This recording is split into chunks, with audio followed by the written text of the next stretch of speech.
శ్రీ గురుభ్యో నమః. మనం ఒక శ్లోకం చదువుతూ ఉంటాం. వ్యాసం వసిష్ఠనప్తారం శక్తిః పౌత్రమకల్మషం పరాశరాత్మజం వందే శుకతాతం తపోనిధిం. అసలు ఈ శ్లోకంలోని భావం ఏమిటో చూద్దాం. నారాయణుడు కమలము నుండి, నాభి కమలము నుండి బ్రహ్మదేవుడు ఉదయించాడు.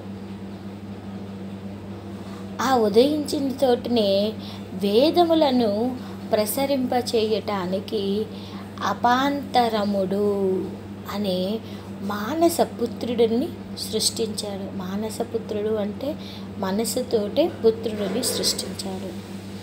నారాయణుడు అతనిని పిలిచి వేదములను దృఢుడువై విని, చూడండి జాగ్రత్తగా, వేదములను దృఢుడువై విని వాటిని వ్యాసమునరించు అని చెప్పాడు.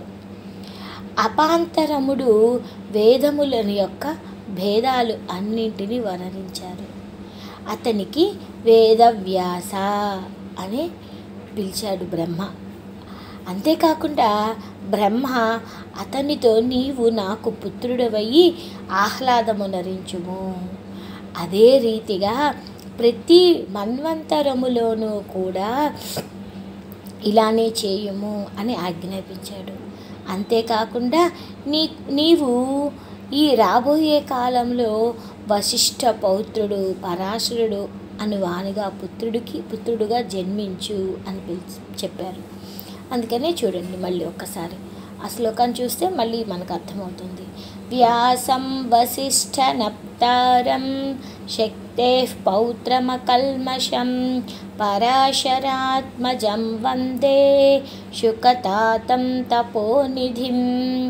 అలా వశిష్ఠుడు కుమారుడు శక్తి కుమారుడు పరాశరుడు, పరాశరుడు కుమారుడు వ్యాసుడు. ఈ వ్యాసుడిని కృష్ణద్వైపాయనుడు అని అంటారు. ఆ తర్వాత ఆయన కుమారుడు సుఖమహర్షి.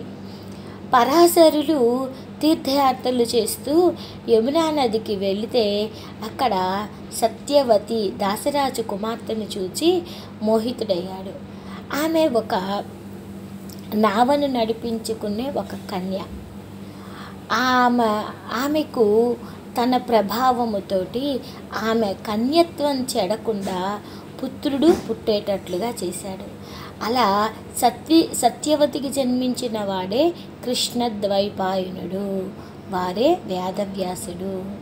వేదవ్యాసుడు పుట్టగానే తల్లికి నమస్కరించి కృష్ణజీనము కమండలములు ధరించి, అమ్మా నాతో పనిగలిగినప్పుడు తప్పక నన్ను తలంపుము, క్షణమే నీ దగ్గరికి వచ్చి నీ పని పూర్తి చేస్తాను అని చెప్పి లోక హితార్థమై తపోవనములకు పోయి తపస్సు చేసిన వేదవ్యాసుని వద్ద ఎందరో ఋషులు శిష్యులుగా చేరి విద్య అర్జన చేశారు. అలా వేదవ్యాసుని యొక్క చిన్న చరితం ఈ శ్లోకంలోని భావము అందరికీ అర్థమై ఉంటుంది. ఒక్కసారి మళ్ళీ ఈ శ్లోకాన్ని చదువుదాం. వ్యాసం వసిష్ఠనప్తారం శక్తేః పౌత్రమకల్మషం పరాశరాత్మజం వందే శుకతాతం తపోనిధిం. శ్రీ గురుభ్యో నమః.